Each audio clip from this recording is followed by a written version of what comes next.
Kai gydytojas diagnozavo kairio šoninio pusratinio kanalo GPPV, turėtų būti atliktas barbekiu manevras kairėje. Atsigulom ant kairio šono.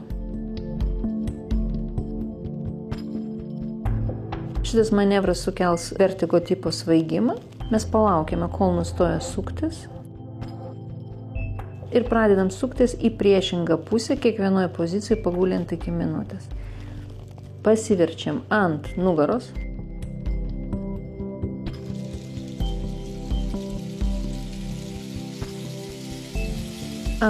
Vėliau po minutės ant dešiniojo šono.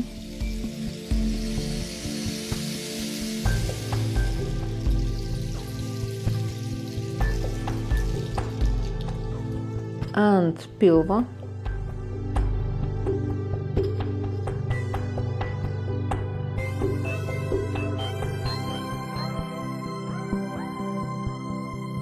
Ant kairiojo šono.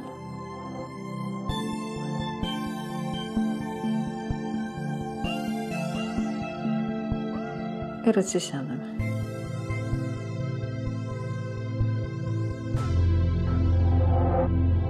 Jeigu gydytojas yra diagnozavęs kairiojo šoninio pusratinio kanalo GPPV, mes turime atsigulti ant kairiojo šono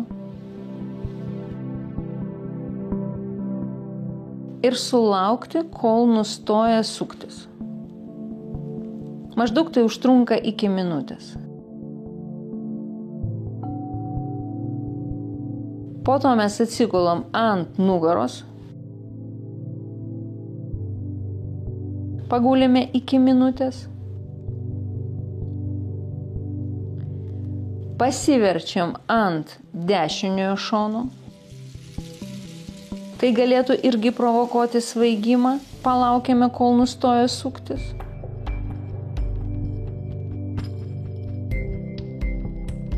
Pasiverčiam ant pilvo,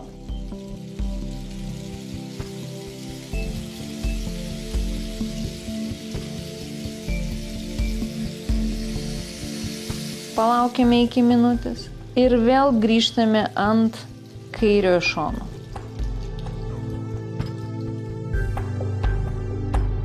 Ir atsisėdame iš šitos pozicijos.